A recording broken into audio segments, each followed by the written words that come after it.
नमस्ते। मैं प्राध्यापिका डॉक्टर ऐनुर शेख। आज हम शब्द शक्ति इस टॉपिक पर चर्चा करने वाले हैं। शब्द शक्ति, आप जानते हैं कि शब्द में शक्ति होती है। उदाहरण के तौर पर आप देख सकते हैं कि जैसे अच्छे शब्दों का प्रयोग करने पर, किसी व्यक्ति के बारे में कहने पर उस व्यक्ति को मान सम्मान मिलता है। यानी शब्द में ऐसी शक्ति है कि कुछ शब्द इंसान को मान सम्मान दिलाने का काम करते। जैसे मान सम्मान दिया जाता है, वैसे ही कुछ शब्द ऐसे भी होते हैं कि जिससे मनुष्य के मन को आघात होता है। इसलिए तो कभी कभी किसी ने कुछ कहा तो हमें बुरा लगता है। वह शब्द हमारे ऊपर आघात करता है। कहने का अर्थ यह है कि शब्द में शक्ति होती है, और इसी शब्द शक्ति के बारे में आज हम चर्चा करने वाले हैं। संसार का हर कार्य किसी न किसी शक्ति द्वारा संपन्न होता है। उदाहरण के तौर पर, दिन के बाद रात होती है, रात के बाद फिर दिन निकलता है, सुख के बाद दुख आता है और दुख के बाद सुख आता है। एक के बाद एक का आना निश्चित है। इसका अर्थ यह है कि शब्द में जो शक्ति है, उस शक्ति को लेकर हम विचार विनिमय करेंगे। जैसे मैंने आपको बताया कि संसार का हर कार्य ये किसी न किसी नियम के आधार पर चलता है, और इस सृष्टि का नियम है जिसे परिवर्तन कहा जाता है। यह बात भाषा को भी लागू होती है। हम देखते हैं कि भाषा में भी यह नियम दिखाई देता है। भाषा का मूल आधार शब्द है। हम देखते बच्चे जब स्कूल में पढ़ने के लिए जाते हैं तो वह तुरंत भाषा नहीं सीखते, बल्कि भाषा सीखने के लिए उसे शुरुआत वर्ण से करना पड़ती है। पहले उसे वर्ण सिखाए जाते, वर्ण से शब्द बनाए जाते, शब्द से पद बनाए जाते, पदों से वाक्य बनता है और वाक्य से अर्थ की प्राप्ति होती है। हम जो कुछ कहते हैं, जो लिखते हैं, जो सुनते हैं, वो भाषा है। पर इन भाषाओं में क्या होता है? तो शब्द होते हैं। इसीलिए कहा जाता है कि भाषा का मूल आधार शब्द है।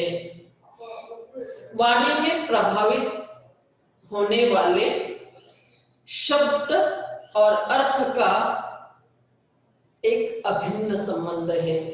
हम शब्द को अर्थ से अलग नहीं कर सकते और न अर्थ को शब्द से। इस बात से आपको पता चल जाएगा कि शब्द और अर्थ का गहरा नाता होता है। दोनों अभिन्न हैं। उदाहरण के तौर पर मैं आपको कुछ उदाहरण देना चाहूंगी यहाँ पर। जैसे अग्नि और उष्णता का संबंध होता है। दोनों को एक दूसरे से अलग नहीं किया जा सकता। जहां अग्नि है वहां उष्णता है। बर्फ और ठंड का उदाहरण ले लीजिए। इन दोनों को भी अलग नहीं किया जा सकता। ये भी अभिन्न है, वैसे ही शब्द और अर्थ भी अभिन्न है। यहाँ पर हम और दूसरा उदाहरण लेंगे। मैंने पहले भी बताया कि शब्द में अर्थ भरा होता है। किसी भी शब्द को सुनने के बाद उस शब्द के अर्थ को हम समझते हैं। मैंने किसी का नाम लिया, छात्र का नाम लिया, व्यक्ति का नाम लिया, तो आप तुरंत समझ जाते कि ये व्यक्ति का, विद्यार्थी का, किसी का तो भी नाम है। जैसे अनिल कहा, अजय कहा, अभय कहा, अनीता कहा, सुनीता कहा, ये व्यक्ति के नाम हो गए। आप समझ जाते कि ये व्यक्ति से जुड़े हुए नाम है। किसी प्राणी का नाम लिया, घोड़ा, बैल, गाय, गधा आदि, तो आप कहेंगे ये प्राणियों के, ये इस जाति का प्राणी है। कहने का अर्थ कि शब्द से अर्थ की प्राप्ति होती है। जैसे शब्द रहेंगे वैसा उसका अर्थ प्राप्त होता है। गांवों के नाम होते हैं, अहमदनगर है, राहता है, श्रीरामपुर है, पूना है, नासिक है, गोवा है, देशों के नाम भी लिए जा सकते हैं। कुछ शब्द ऐसे होते हैं कि उनका उच्चारण करने के बाद मन में भय निर्माण होता है। जैसे शेर का नाम ले लीजिए, अचानक शेर सामने आ गया तो भय निर्माण हो जाता है। सांप अचानक दिख पड़ा तो भय निर्माण होता है। यानी सांप, शेर, ये शब्द सुनने के बाद मन में यहाँ पर भय की निर्मिति होती है। यानी शब्द की ताकत है। ठीक है। उसी प्रकार आचार, इमली, चटनी आदि का नाम हमने लिया तो मुंह में पानी आता है। वो चीज हमारे सामने नहीं रही तो भी उसका प्रभाव हमारे ऊपर गिरता है।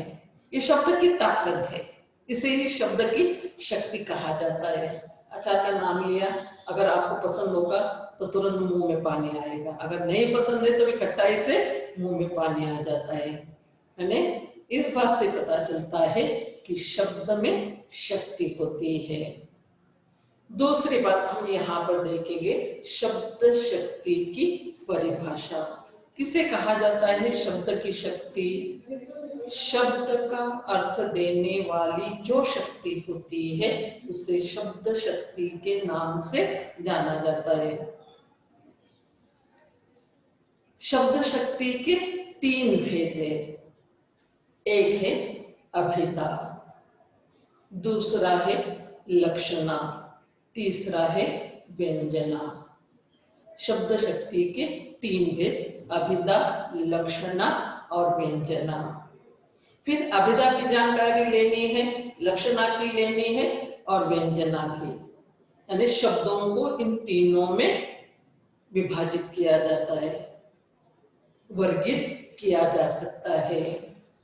कुछ शब्द अभिधा कहलाते, कुछ शब्द लक्षणा कहलाते और कुछ शब्दों को व्यंजना में यहाँ पर हम कह सकते हैं।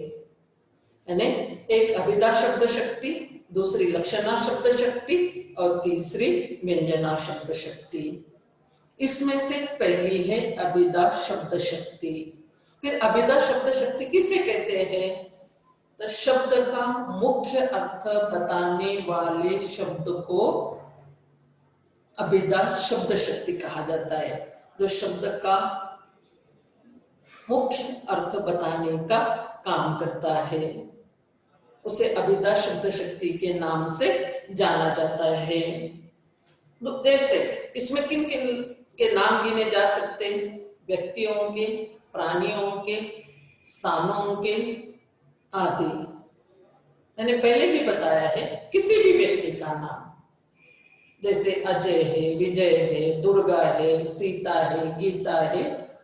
स्थानों के नामों में अगर नासिक है, मालेगांव है, मनमाड़ है, राहता है, ये स्थानों के नाम, तुरंत समझ जाता है कि ये स्थानों के नाम है। व्यक्ति के नाम लिए तो तुरंत समझ में आता है ये व्यक्तियों के नाम है। उसके बाद वस्तुओं के नाम, सब्जियों के नाम लिए तो उससे तुरंत समझ में आ जाएगा, इसीलिए इसे अभिधा के नाम से कहलाया जाता है। अभिधा को वाचक भी कहा जाता है, ये वाचक शब्द। और यहाँ पर देखो, जिसे वाच्यार्थ के नाम से भी जाना जाता है। यह हुई अभिधा के बारे में जानकारी। अभिधा के ये द्वारा जिन शब्दों का अर्थबोध होता है उसको 3 भागों में बांटा गया है। एक रूढ़ शब्द, कौन से है? रूढ़ शब्द। दूसरे है यौगिक शब्द और तीसरे है योग रूढ़ शब्द। फिर रूढ़ शब्द जो रूढ़ी से चले आए हैं, जो परंपरा से चले आए हैं, उसे रूढ़ शब्द के नाम से जाना जाता है। इसमें भी अभी अभी मैंने जो नाम बताए उन सभी का समावेश, जैसे पेड़ है, नदी है, गंगा है, मंदिर है, पर्वत है आदि को हम यहाँ पर रूढ़ शब्द के नाम से जाना जा सकता है। पहले भी लोग पर्वत कहते थे, आज भी हम कहते। नदी को पहले भी नदी कहा जाता था, आज भी कहा जाता है।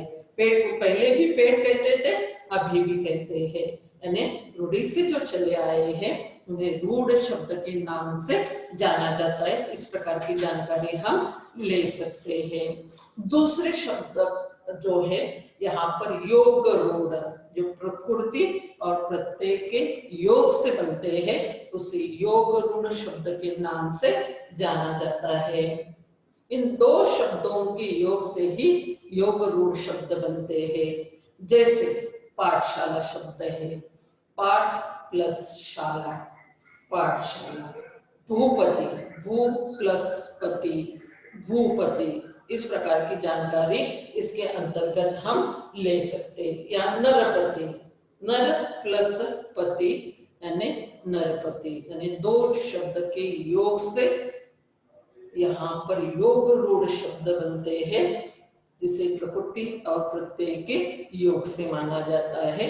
और तीसरा जो इसमें प्रकार है योग रूढ़ शब्द, ये यौगिक होते हुए भी इनका अर्थ रूढ़ होता है। जैसे पंकज शब्द, देखो ये यौगिक तो है लेकिन इसका अर्थ रूढ़ लिया जाता है। जैसे पंकज शब्द देखो, वैसे देखा तो पंकज किसे कहा जाता था? कीचड़ में जो कुछ होगा, हर किसी को पंकज कहा जाता है। तो कीचड़ में क्या क्या होता है? कीड़े होते हैं, मकोड़े होते हैं, सांप होते हैं, मेंढक होते हैं, शैवाल होता है, कमल होता है। परंतु रूढ़ी से हम इसे जानते हैं कि कमल को पंकज के नाम से जाना जाता है, इसीलिए इसे पंकज कहा जाता है। खग शब्द, लोग आकाश में विचरण करने वाले हर इसको खग कहते हैं, लेकिन हम रूढ़ी से ये जो अर्थ चला आया है खग यानी पक्षी को यहाँ पर कहा जाता है। यानी इन 3 भागों में अभिधा के शब्दों को यहाँ पर बांटा गया है। दूसरी जो शक्ति है लक्षणा, जिसे लक्षार्थ के नाम से भी जानते हैं। लक्षणा शब्द शक्ति किसे कहते हैं? पहले हमने देखा अभिधा शब्द शक्ति किसे कहते? शब्द का मुख्य अर्थ बताने वाली शक्ति को अभिधा शब्द शक्ति कहते। फिर अब लक्षणा शब्द शक्ति शब्द का मुख्य अर्थ छोड़कर दूसरा अर्थ बताने वाली शक्ति को लक्षणा शब्द शक्ति कहते हैं।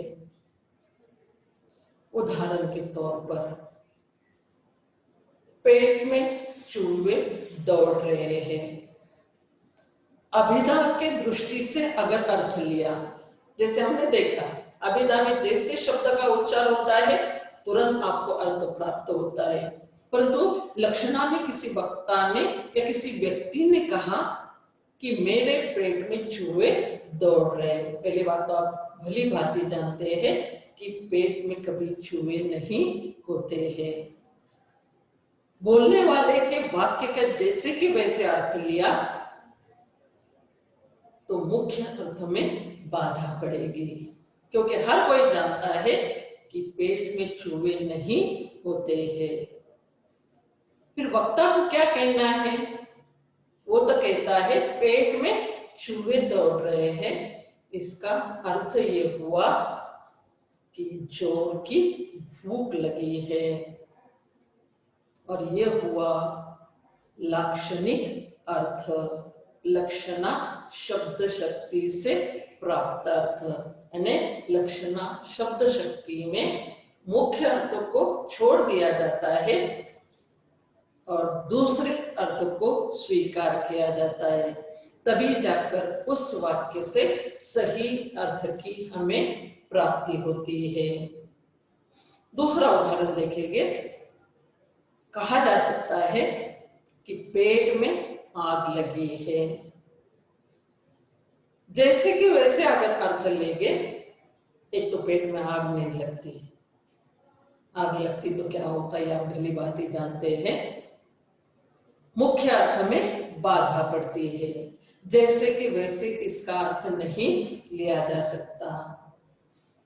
वक्ता को ये कहना है कि उसको जोरों की भूख लगी है,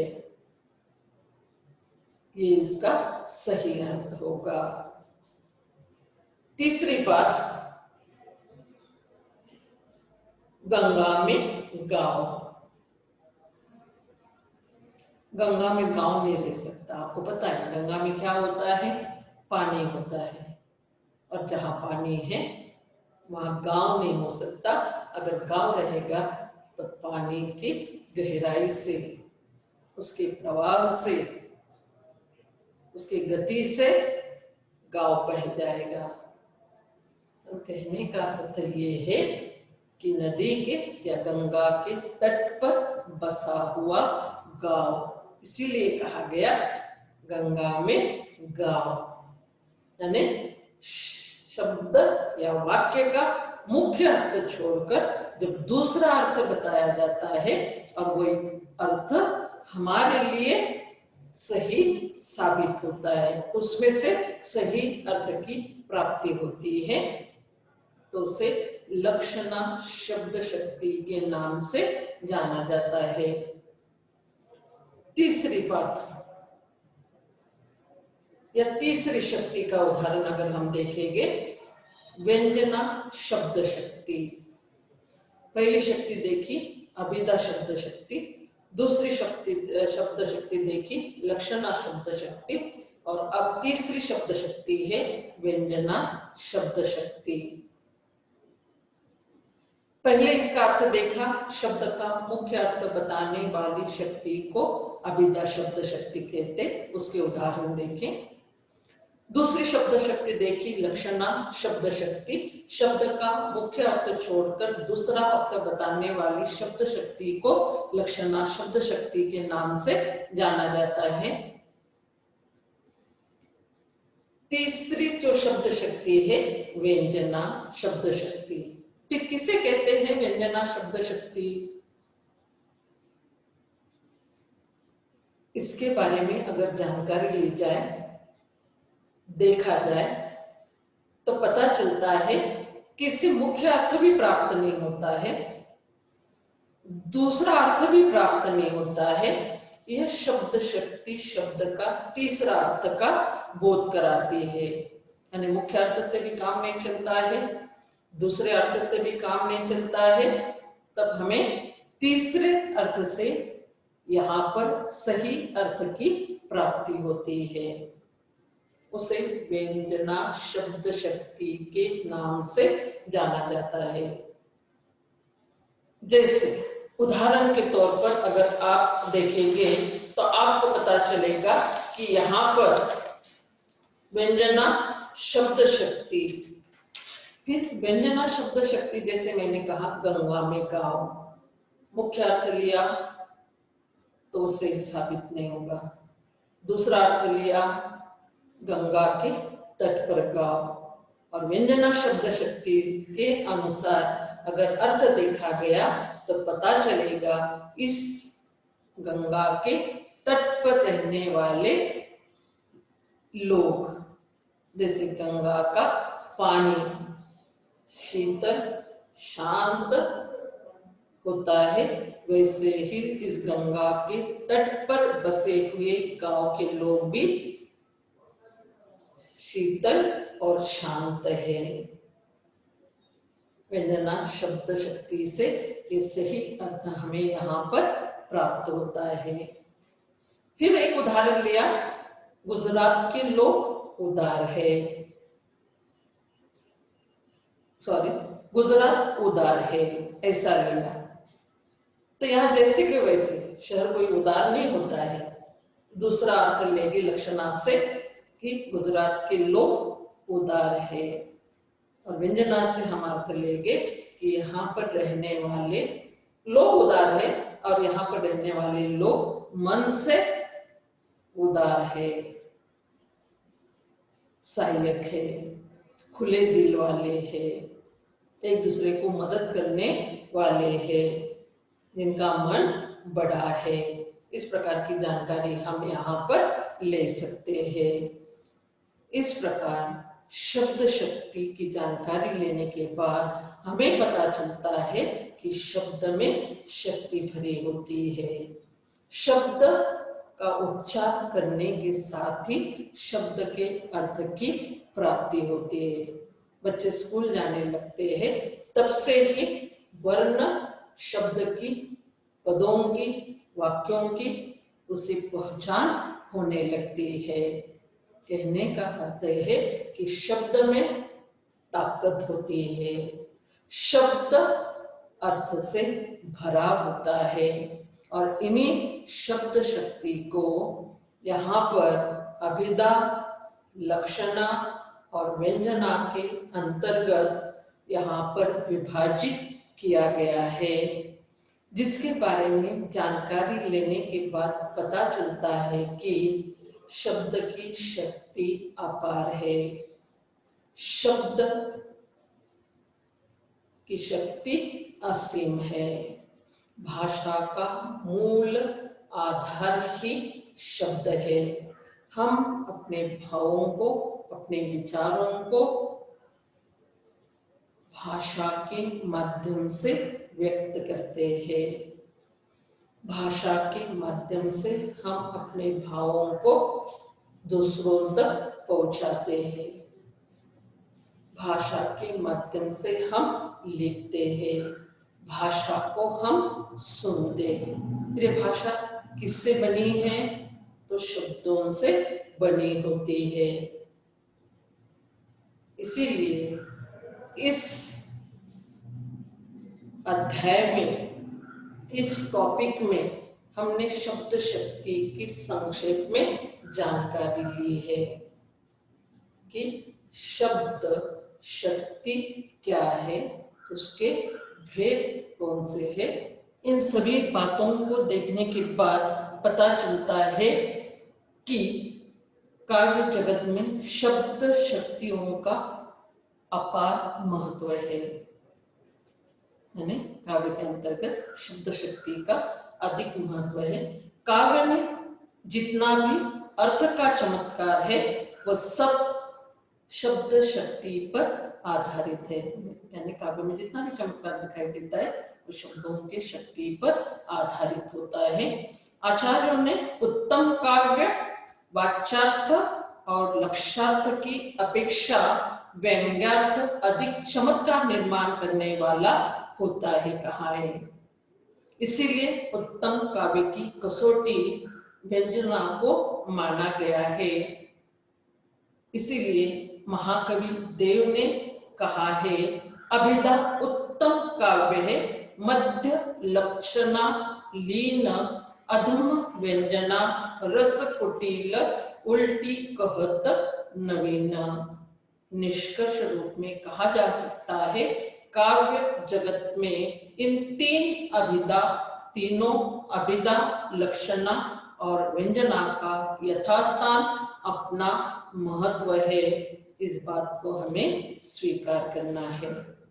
इस बात को हम भली भांति जानते हैं। इस प्रकार शब्द शक्ति की जानकारी आज यहाँ पर हमने ली है।